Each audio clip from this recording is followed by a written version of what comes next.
Salut les investisseurs et bienvenue sur le Macro Crypto du 17 mars 2025. Je suis trop content de te retrouver ce soir pour faire le tour du marché crypto. Ça fait un petit moment qu'on n'en avait pas parlé. Et justement, on va rentrer tout de suite dans le vif du sujet. Alors, pour commencer, le MVRV ratio, on a vu qu'il arrivait en fait vers des zones sur lesquelles la dernière fois ça avait fait un point bas. Et donc, en fait, là, on peut voir qu'on avait eu justement cette période de mars à octobre 2024 dans laquelle on avait eu une dépréciation sur cet indicateur. Je rappelle que cet indicateur, ce qu'il mesure, c'est la différence entre la market cap réalisée, c'est-à-dire le prix auquel a été transigé chaque Bitcoin pour la dernière fois, comparé au prix de la market cap totale, c'est-à-dire le prix actuel du Bitcoin fois tous les Bitcoins en circulation. Et donc, ce que ça nous indique, c'est tout simplement la différence entre ce que les gens ils ont payé pour les bitcoins en moyenne et le prix du bitcoin actuel. Donc plus cet indicateur est élevé et plus les personnes sont assises sur des gros profits latents.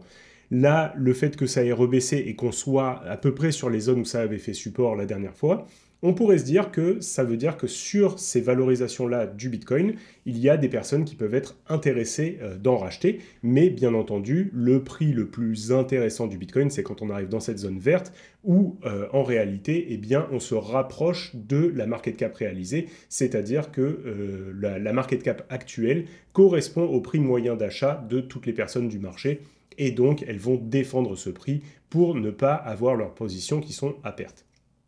Donc, on n'est pas dans la meilleure période d'achat, mais on se rapproche d'un point sur lequel cet indicateur nous avait donné des points de support auparavant.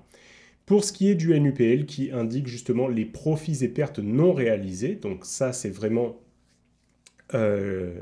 les stocks de Bitcoin sur lesquels les personnes sont assises, est-ce qu'elles sont à profit ou à perte? Pour l'instant, on peut voir que c'est très grandement à profit et c'est toujours dans des zones de prise de profit. Donc là, il faut faire attention parce que justement, si on commence à avoir un petit peu de la panique sur le marché, eh bien, les personnes étant encore à profit vont tout simplement encaisser leur profit et donc revendre des Bitcoins et ça risque de mettre de la pression baissière. Pour ce qui est du SOPR, donc le SOPR, lui, je rappelle que ce qu'il montre, c'est simplement si les bitcoins sont dépensés à profit ou à perte. Là, on peut voir que la zone qui est ici en pointillé, c'est la zone des 1, ça veut dire que c'est neutre. C'est ni à profit ni à perte. Tout ce qui est en dessous, ça veut dire que c'est dépensé à perte. Tout ce qui est au-dessus, c'est des profits. On peut voir que généralement, quand on est dans une tendance haussière et que cet indicateur arrive dans la zone négative, ça nous donne des bons points de rebond. Pour l'instant, on est allé toucher cette zone négative et on a commencé à rebondir. Donc, ça, c'est une première indication de potentiel point de rebond possible. Par contre, attention, si on commence à être de façon constante en dessous du 1, ça voudra dire qu'on rentre vraiment dans une tendance baissière. Et là, il ne faudra pas hésiter à réduire encore plus les positions. Pour ce qui est maintenant des inflows sur les exchanges, on peut voir qu'il n'y a pas eu vraiment de nouveaux dépôts de Bitcoin sur les exchanges. Et donc ça, c'est plutôt une bonne chose parce que ça veut dire qu'on est toujours en fait en train de vendre les Bitcoins qui avaient été déposés pendant la fin de l'année 2024 sur les exchanges, mais qu'il n'y a pas de nouveaux Bitcoins qui sont déposés pour être vendus et que donc cette pression baissière peut simplement continuer de s'atténuer dans le temps. Maintenant, si on regarde un petit peu ce qu'il en est des short-term holders, je t'avais indiqué la dernière fois que pour rester dans une tendance haussière, il faut que les gens aient confiance dans le marché. Les gens, ils ont confiance dans le marché quand ils font des profits. Donc là, pour l'instant, ce qu'on peut voir, c'est qu'on est en dessous de la moyenne d'achat des holders de court terme.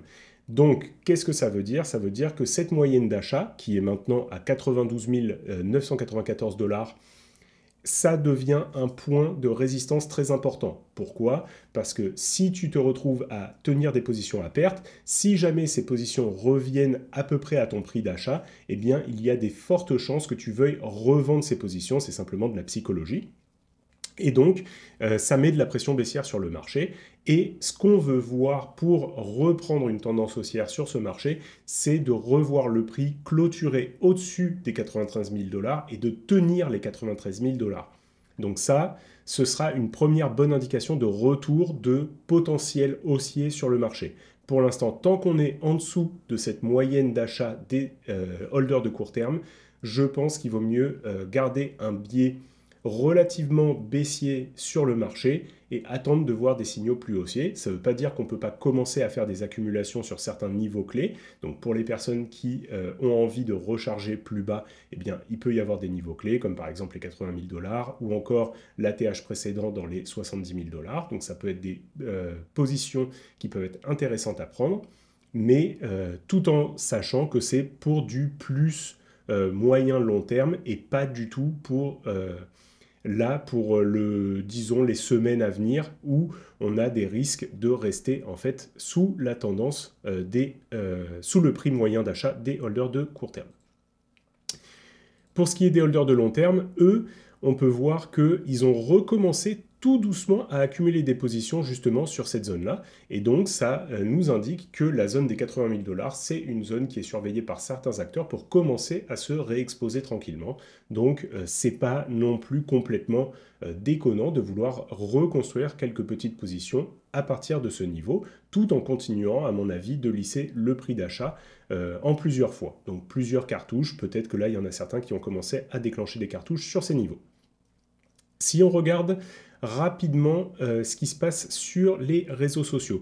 Une chose qui est assez intéressante, c'est que maintenant, il y a beaucoup de gens qui regardent les vidéos des influenceurs. On peut voir qu'il y a beaucoup de vues sur les vidéos des influenceurs. Et donc ça veut dire qu'il y a quand même beaucoup d'intérêt sur le marché des cryptos. Et on peut voir que c'est couplé un petit peu avec les nouveaux abonnés. Donc on a eu beaucoup de nouveaux abonnés, en fait, pendant l'année 2024, jusqu'à ce que on ait une pause sur ce marché. Et puis ensuite, en janvier 2025, il y a eu de nouveau pas mal de personnes qui se sont abonnées à des influenceurs crypto, ce qui indique qu'il y avait vraiment de l'engouement sur ce marché. Et là, maintenant, on commence à voir justement que ces personnes consomment énormément de contenu parce qu'elles essayent de se rassurer sur ce qui est en train de se passer sur le marché. Mais ce qu'il faut bien comprendre de tous les influenceurs, et moi inclus, c'est qu'on ne connaît pas le futur. Donc on ne peut pas prendre des décisions à ta place. Peut-être qu'il y en a qui sont meilleurs que d'autres sur les analyses techniques, fondamentales, etc. de marché. Moi, c'est ce que j'essaye d'amener, justement, un petit peu de clarté là-dessus avec une analyse où on regarde un petit peu la macro, etc. et on essaye de se poser les bonnes questions.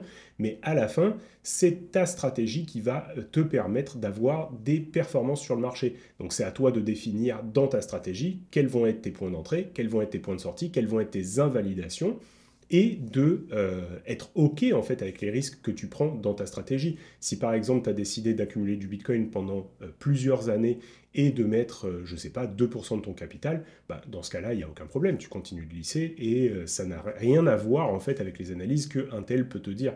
Mais bien entendu, comme les mouvements de marché sont assez erratiques et qu'on a eu des grosses baisses, et ben beaucoup de personnes s'interrogent et on peut voir justement cette peur être retranscrite dans les vues sur les vidéos des influenceurs crypto.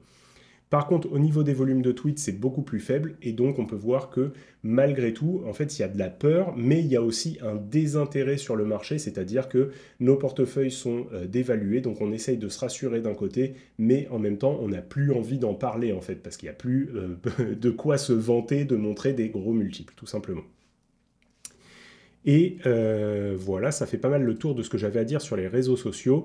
Ici, on peut voir que quand même au niveau de la régulation, il y a beaucoup de dépôts de dossiers qui ont à voir avec la blockchain sur auprès de la SEC, de la Securities and Exchange Commission.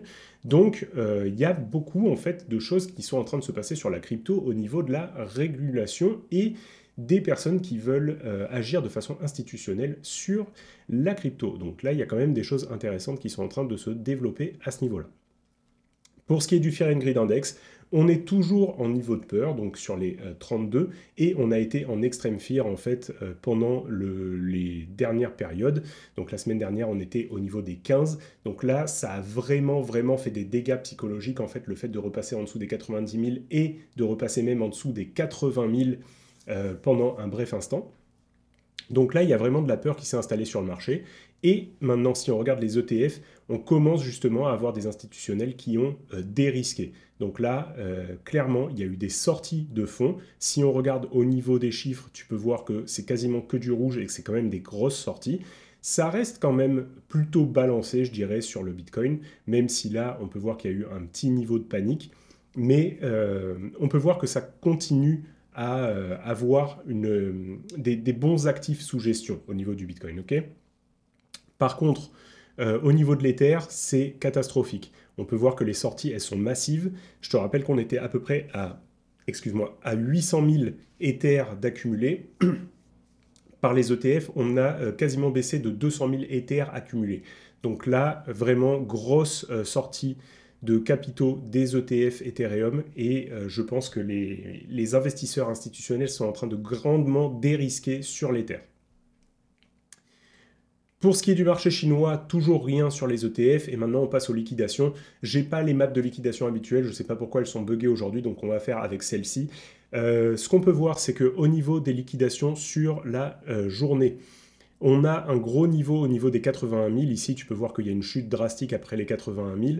Donc, c'est un point qui pourrait être revisité, la zone des 80 000, pour justement liquider tous les longs qui se sont engouffrés pour un rebond du marché. Et si on a un rebond au nord, on pourrait aller chercher la zone des 85 000, qui est 85-86 000, pour faire des dégâts un peu plus au nord. Ce qu'on peut voir, c'est que par contre, en fait, c'est vraiment au niveau des liquidations de longues qu'on a beaucoup plus de valeur à aller chercher qu'au niveau des liquidations de short. Maintenant, si on va un petit peu sur les liquidations à 7 jours. Ce qu'on peut voir ici, c'est que on a des grosses liquidations à aller chercher à peu près au niveau des 86 000 et pas mal de liquidations à aller chercher jusque dans les 79 000.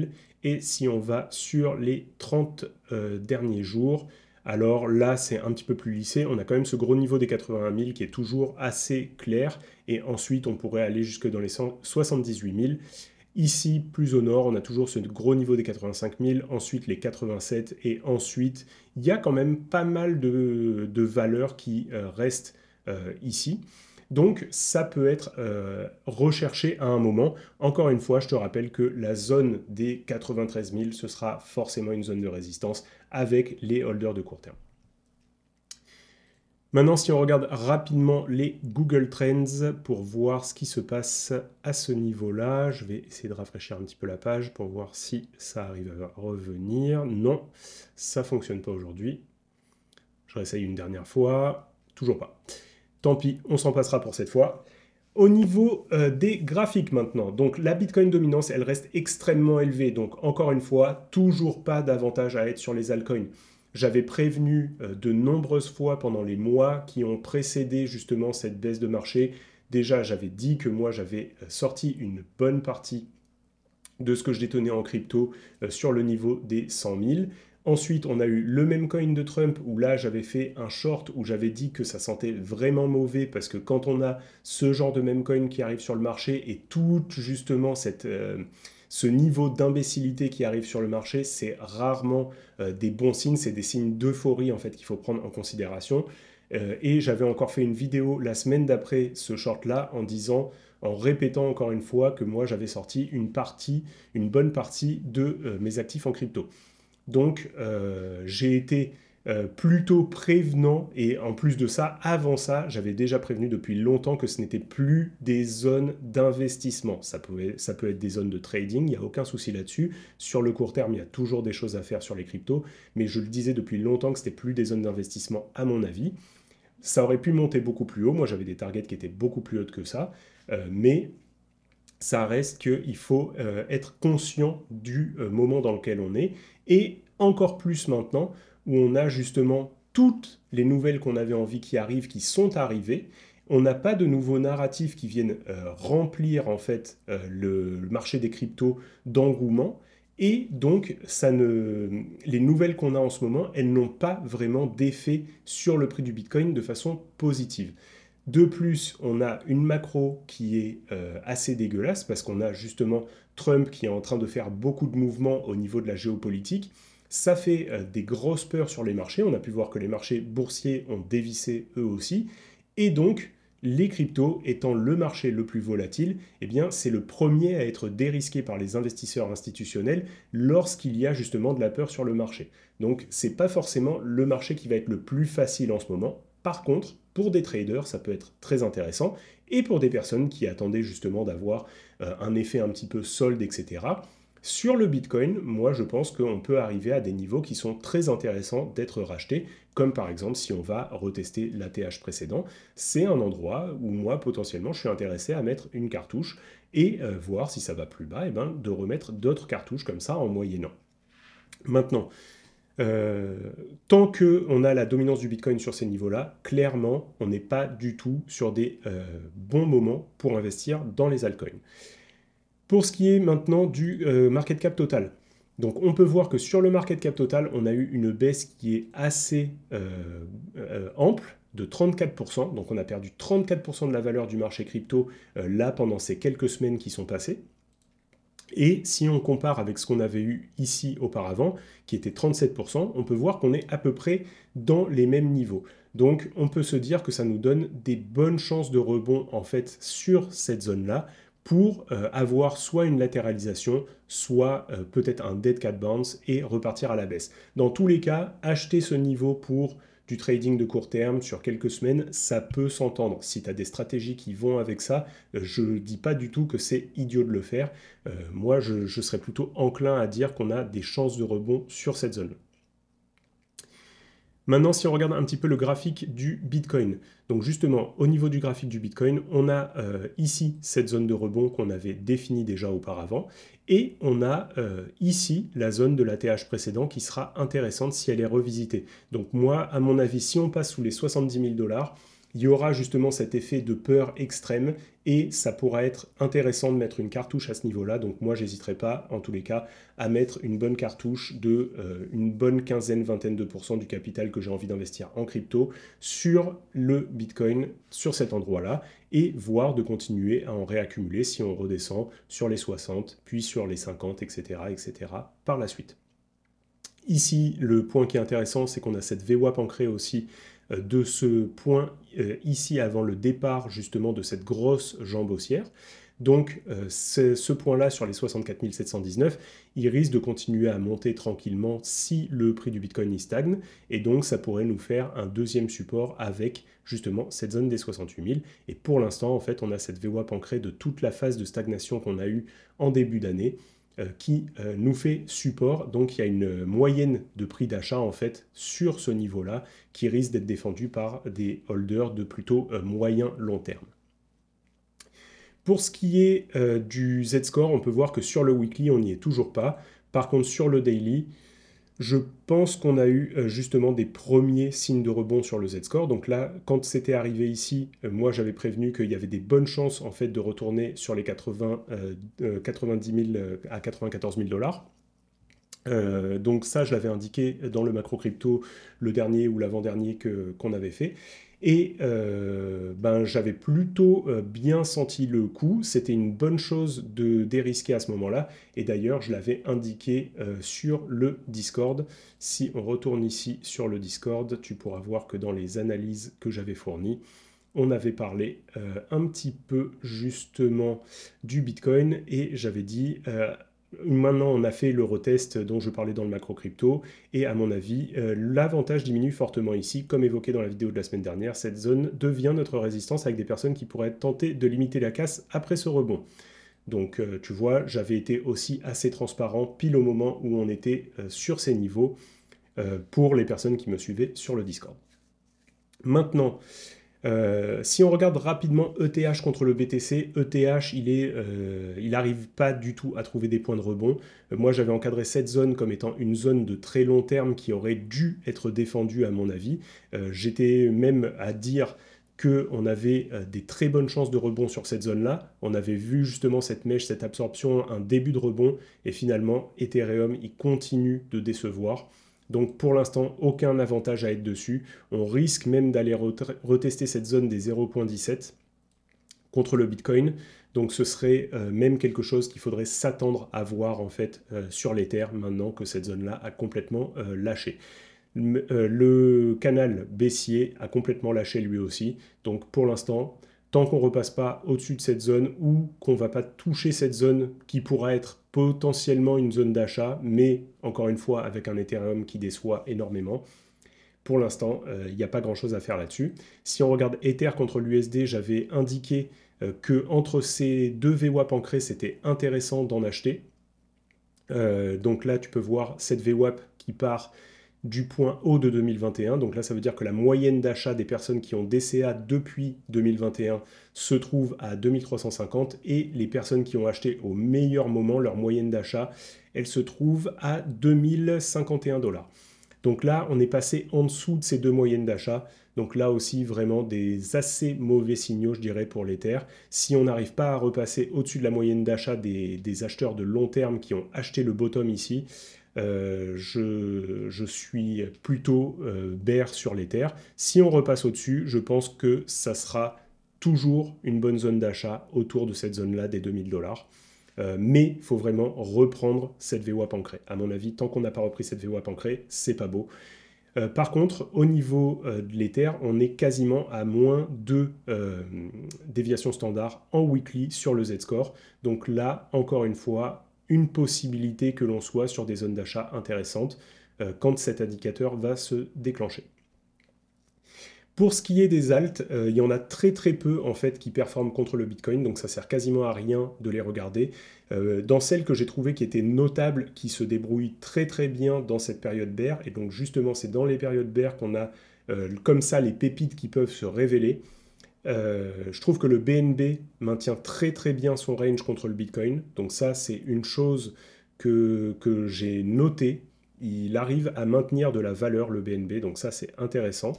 Il y a Tron, que moi personnellement j'aime pas à cause de son créateur, Justin Sun, mais qu'il faut quand même noter qu'il arrive à se maintenir dans le haut de son range contre le BTC alors qu'on est dans une période plutôt bear sur les cryptos. Donc ça aussi, c'est plutôt intéressant à noter. Par contre, c'est pas du tout une zone d'achat, hein. Clairement, ici on est sur un haut de range, donc pas du tout une zone d'achat à mon avis. On a OM contre le BTC qui lui est hyper impressionnant. Il a quasiment pas perdu et il continue à faire vraiment des belles surperformances par rapport au Bitcoin. Donc je ne sais pas exactement ce qui se passe sur ce projet-là, mais à mon avis, il y a quelque chose à creuser derrière. Et XRP contre le BTC qui lui est aussi sur le haut de son range, donc à mon avis pas du tout une zone d'achat, mais il faut quand même noter qu'il se maintient très très bien contre le BTC comparé à la plupart des autres cryptos que j'ai dans mes watchlists. Voilà, ça fait pas mal le tour du marché crypto. J'espère que tu as aimé ça. Si tu kiffes ce genre de vidéo, eh ben, n'hésite pas à t'abonner pour ne pas manquer les prochaines. Et on se retrouve très bientôt pour la prochaine vidéo. Allez, bye!